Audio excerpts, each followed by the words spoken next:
삶 철학입니다. 의학의 발전은 어떤가요? 의학의 발전의 경우에는 개인의 상대적 가치를 떠나서 가치 중립적으로 말하기가 힘들긴 합니다.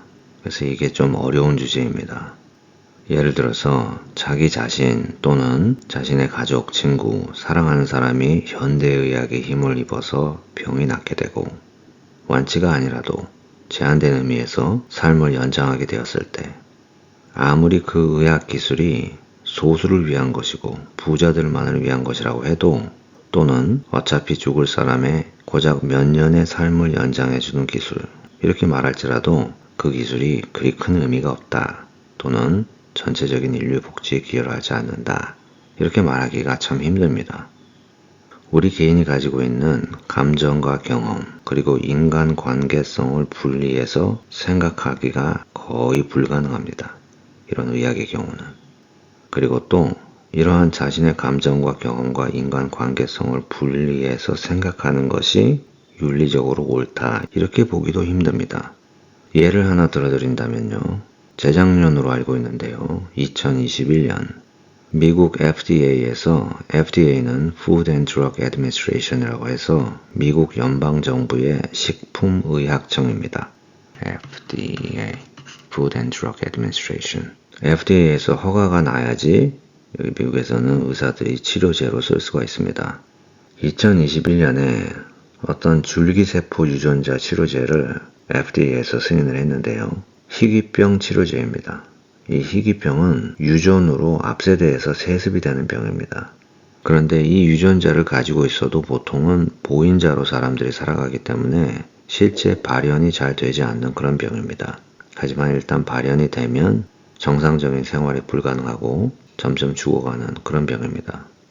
이 FDA가 승인한 유전자 치료제는 환자가 미성년자였습니다. 이때. 그래서 이 아이 부모는 돈이 굉장히 많은 사람이라서 이 치료제를 쓸 수가 있었습니다.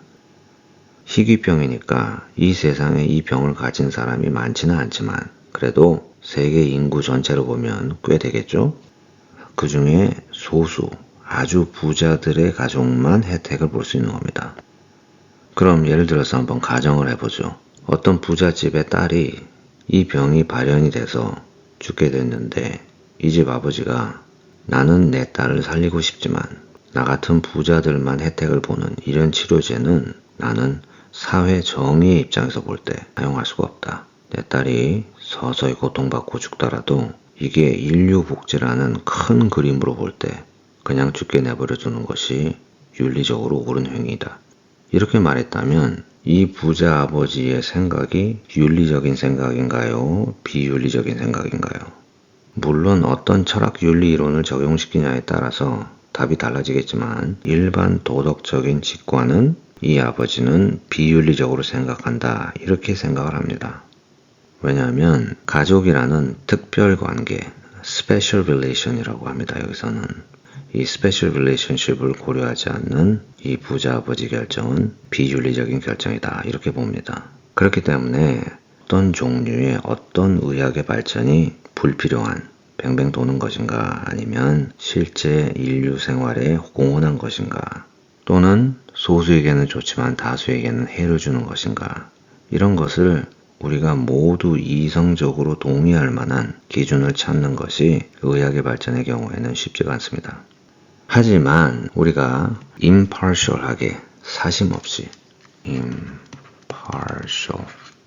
partial이라는 것은 편을 든다는 겁니다. 편들지 않고 impartial하게 사심 없이 개인적 감정, 결정, 관계성 이런 걸 뒤로 하고 생각을 전혀 못한다. 그건 아닙니다. 철학에서 좋은 개념이 하나가 있는데요. 철학자 존 롤스라는 사람이 있습니다. 존 롤스. 이분의 The Veil of Ignorance라는 게 있습니다. 그래서 이게 무지의 veil이라는 뜻입니다. 베일은 뒤집어 쓰는 거죠. 이렇게 보자기 같이. 그래서 내가 어떤 문제에 대해서 윤리적으로 생각을 할 때 이 문제에 관련된 그 당사자 사람의 신분, 사회적 지위, 인종, 돈이 얼마나 많냐, 이 사람의 기호와 성향이 어떠냐 이런 것을 전혀 고려하지 않고 모른다고 가정하고 무지의 베일을, 무지의 보자기를 딱 둘러싸고 그리고 이 문제만 놓고 보는 겁니다. 자기 가족도 친구도 아니고 내가 완전히 모르는 사람입니다. 이렇게 무지의 베일을 두른 상태에서 이 문제를 보면 어떨까요? 이 희귀병의 문제. 이 세상의 극소수의 사람에게만 해당되는 병이고 이 치료제라는 게 아예 나오지를 않았으면 이런 기대도 하지 않았겠죠. 그냥 죽는 걸로 생각을 했겠죠. 치료제가 있는데 돈이 없어서 죽어야지 하는 이런 부조리한 마음, 부자들에 대한 분노 이런 것도 없겠죠. 이렇게 보면 이 치료제가 처음부터 개발이 안 되는 것이 차라리 낫지 않았을까 이렇게 생각할 수 있죠. 물론 이렇게 말할 수 있습니다. 모든 치료제는 처음에 나와서 이렇게 부자들만 혜택을 보게 하지만 나중에는 전 인류에게 값싸게 보급이 돼서 인류의 공헌을 한다. 이렇게 얘기를 할 수가 있죠. 하지만 이 치료제는 그렇게 볼 수가 없다는 말이 있습니다. 과거는 맞습니다. 과거에는 항생제, 페니실린 이런 것들도 소수만 혜택을 볼 수 있는 거지만 지금은 모든 사람이 다 혜택을 볼 수 있잖아요. 하지만 현대에 나온 이런 의학의 발전은 그렇지 않다 이렇게 보는 견해가 있습니다. 왜냐? 이 줄기세포 유전자 치료제 얘기를 계속 제가 하는 겁니다. 이 치료제를 영어로 germline gene therapy라고 합니다. 그래서 이거를 somatic gene therapy랑 구분을 짓습니다. 제가 한국어로는 번역을 못 찾겠습니다. 그래서 그냥 이렇게 설명을 드린다면요. gene therapy는 유전자 치료제인데요. germline이랑 somatic이랑 어떻게 다르냐? germline의 경우에는 이 치료제를 사용하면 이 아이의 병이 치료가 될 뿐더러 이 아이의 유전인자의 구조가 영구적으로 변합니다. 그래서 이 아이가 성인이 돼서 자녀를 낳게 돼도 자녀들은 이 희귀병을 일으킬 수 있는 유전임자가 없는 거죠. 하지만 소매릭 같은 경우는 이 환자만 치료가 되고 자녀에는 영향을 미치지 않습니다. 왜냐하면 이 치료제가 이 환자의 유전인자를 바꾸질 않습니다.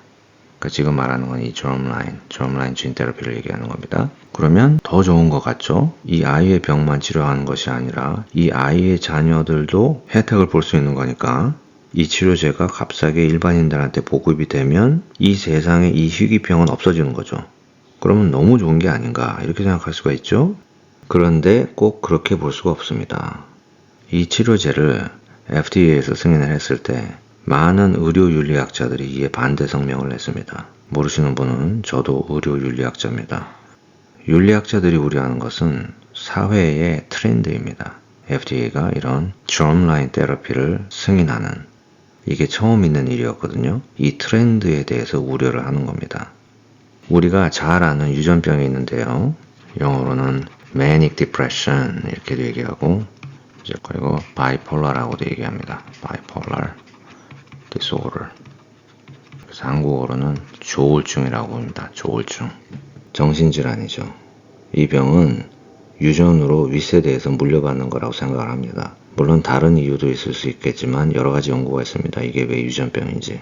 그럼 이 병도 나쁜 거니까 줄기세포 치료제를 개발해서 이 세상에서 없애버리자 이렇게 하면 되잖아요. 그런데 이 말은 이 세상의 예술의 진보, 문화적, 사회적 발전까지도 멈추자 이런 말이 될 수가 있습니다. 심리학에서 이미 많은 연구가 이루어져 왔는데요. 이 조울증이 우리 인간의 창조성을 발휘하는데 핵심적인 역할을 한다는 거예요. 우리가 말하는 천재들, 특히 예술계통에서는 이 조울증 때문에 천재적인 작품이 나왔다는 거예요. 그리고 이게 예술계통뿐만이 아니라 이 세상을 더 나은 방향으로 이끄는 창조적인 힘이라는 거예요. 그러니까 조울증이 없는 세상은 예술도 없고 문화사회적 발전도 없는 그런 사회가 된다는 겁니다. 물론 조울증 환자가 다 천재도 아니고 모든 유전병이 인류에게 꼭 필요한 정신적 특질을 지니고 있다는 것도 아닙니다. 지금 FDA가 승인한 유전병 치료제는 인류에게 아무 필요 없는 고통만 주는 유전병일 수도 있어요. 하지만 이런 식으로 하나하나 germline 테라피를 개발해서 유전병을 없애가다 보면 결국 이 세상의 물질 생태계를 완전히 바꾸게 된다는 겁니다. 우리 인간도 이 생태계의 일부입니다. 그래서 결국 인류에게 큰 재앙을 일으키는 쪽으로 갈 수 있다 이겁니다. 아무도 모른다는 거예요. 어떤 결과를 초래할지. 우리가 상식선에서 이해하는 의학의 발전이 있습니다.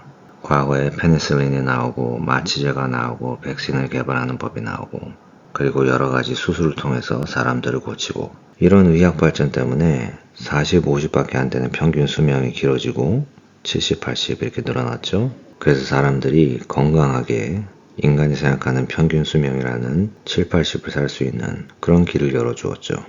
그런데 20세기 중반을 넘으면서 고개를 갸우뚱하게 하는 의학의 발명품들이 나오기 시작을 했어요.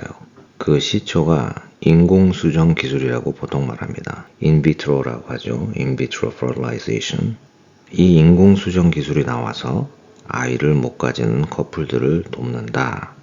지금 와서는 재밌는 건 여성 난임률은 선진국 문제라는 겁니다. 가난한 나라는 난임률이 그렇게 크게 문제가 되지 않는다는 거예요. 여기 미국에서는 난임률이 점점 높아져서 인공수정 시술하는 곳이 엄청 비즈니스가 잘 됩니다. 그 이유에 대해서 무선통신 때문에 생기는 전파, 낙농업에 쓰는 비료, 동물 성장 호르몬제 사용, 그리고 사회가 점점 복잡해지고 경쟁사회로 가다 보니까 부부가 둘이 벌지 않으면 생활이 안 되니까 여성들이 직장을 나가야 되고 아이를 35이 넘어서 가지려고 하는 여성들이 점점 늘고 있고 뭐 이런 예를 듭니다. 그러니까 과학기술로 인해서 변화된 살기 힘든 경쟁사회에서 살다 보니까 오염된 사회에서 살다 보니까 난임이 늘어나고, 그러니까 과거에 난임이 적었던 시절로 돌아가려면 인공수정 기술을 개발해야 되는 꼴이 되는 거죠. 참 아이러니하죠. 그리고 인공수정 기술이 아예 없었으면 과거같이 입양을 시키면 되는데 지금은 버려진 아이들이 입양이 될 수 있는 길이 훨씬 좁아졌습니다. 그리고 현재 한창 개발을 추진하고 있는 의학기술 중에는 억만장자들이 늙지 않고 죽지 않으려고 하는 longevity medicine이라고 하는데요. longevity medicine, 이걸 장수의학 그렇게 하더라고요. 여기 억만장자들이 늙지 않는 의학기술에 수억 달러를 투자하고 있습니다. 그럼 어떻게 되죠? 돈이 얼마나 많냐에 따라서 어떤 사람은 거의 영원히 살고 사고를 당하지 않는 이상은, 또 어떤 사람은 돈이 없어서 죽어야 된다. 이런 시대가 온다는 건데 이런 사회를 어떻게 생각하시나요?